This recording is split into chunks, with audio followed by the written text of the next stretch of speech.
C'è un momento, in ogni grande storia, in cui tutto cambia. Un istante preciso che dà il via a una catena di eventi inarrestabile. Ecco, oggi scendiamo proprio lì, nel cuore pulsante dei I Promessi Sposi, per analizzare un momento in cui la paura la paura prende il sopravvento e decide il destino di tutti. Allora, dove ci troviamo? Siamo sulle rive del lago di Como. Proviamo a immaginare la scena, la luce della sera, una tranquillità che sembra quasi eterna, quasi sacra, ma è proprio qui, in questo quadretto perfetto, che un'ombra sta per calare e una pace, quella pace, sta per andare in frantumi, per sempre. E chi troviamo su questa stradina?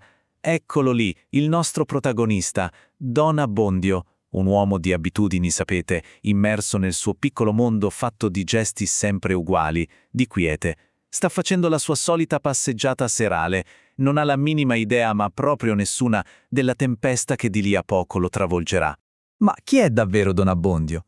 Manzoni ci regala un'immagine potentissima per descriverlo. Pensateci, un vaso di terracotta costretto a viaggiare in compagnia di molti vasi di ferro. Geniale, no? Non è che sia un uomo cattivo, tutt'altro, è semplicemente fragile e vive in un mondo di prepotenti, i vasi di ferro, appunto. La sua paura, quindi, non è un difetto momentaneo, è il suo sistema operativo, è il modo in cui cerca disperatamente di non andare in frantumi. Ed ecco che la quiete si spezza. All'improvviso, due figure losche, due bravi al servizio del signorotto locale, Don Rodrigo, gli bloccano il passo e pronunciano queste parole. Riascoltiamole bene. Non è una minaccia questa, è una sentenza di morte. Ghiaccio puro. L'incontro fisico dura pochi istanti, ma il vero terrore, quello è appena iniziato.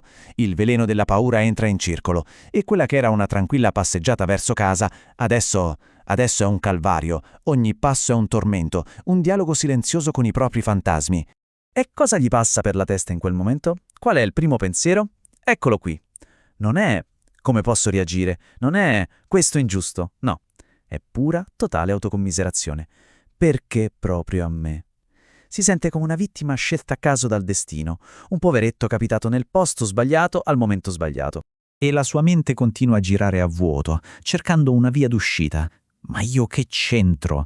È un tentativo disperato di togliersi di dosso il problema, di allontanare da sé una responsabilità che non vuole, che non ha mai chiesto. Peccato che ormai, che lo voglia o no, lui sia esattamente al centro del ciclone. Finalmente arriva a casa, il suo rifugio, la sua fortezza, o almeno così spera. Ma il segreto che si porta dentro è come un macigno, impossibile da nascondere. E infatti ad attenderlo non c'è la pace, ma un confronto. Un confronto con l'unica persona che forse può capirlo, la sua serva, Perpetua. La sua entrata in scena è drammatica.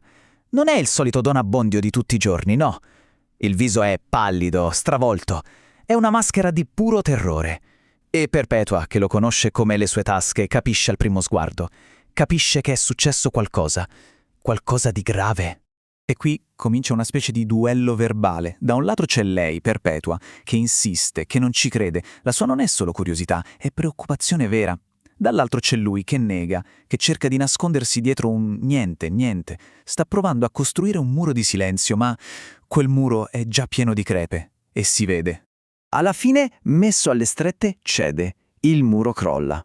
E con queste parole, attenzione, non svela ancora il segreto, ma ne svela il peso, svela la posta in gioco, ed è la più alta di tutte, la vita. La vita. Una parola sola. È l'eco di Perpetua, e in quella parola c'è tutto. Lo shock, la paura, l'incredulità. Sentite come rimane sospesa nell'aria. Pesante, pesantissima.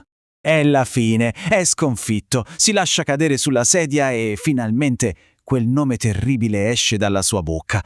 È quasi come se sputasse fuori un veleno. Don Rodrigo, il nome dell'oppressore è stato pronunciato. Ok, il segreto è svelato. E adesso? Adesso emerge una verità amarissima. C'è un abisso, un vero e proprio burrone, tra l'indignazione, la rabbia giusta e la capacità di agire. Un abisso che la paura rende invalicabile.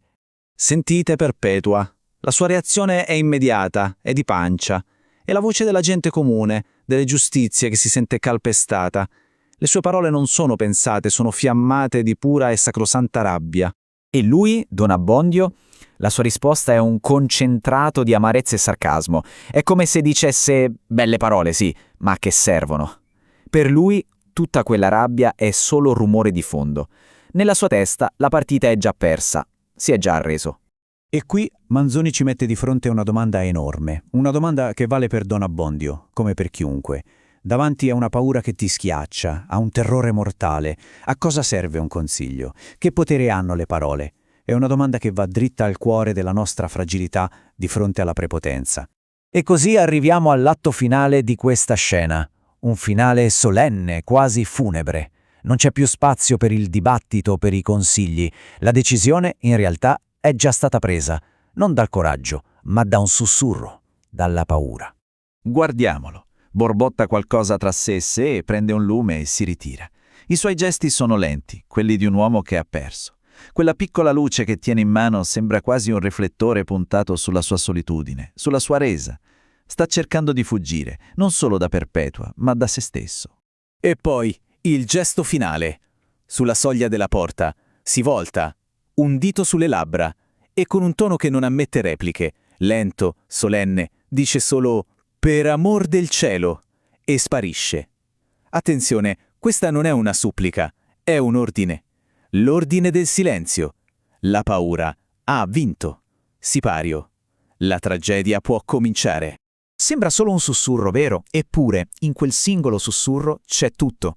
C'è un matrimonio che non si farà. Ci sono due vite, quelle di Renzo e Lucia, gettate nel caos più totale. C'è l'inizio di una catena di eventi terribili. Tutto per un singolo momento di paura. Tutto nato nel chiuso di una piccola canonica. E questo ci lascia con una domanda scomoda, che è il vero cuore di tutto il romanzo.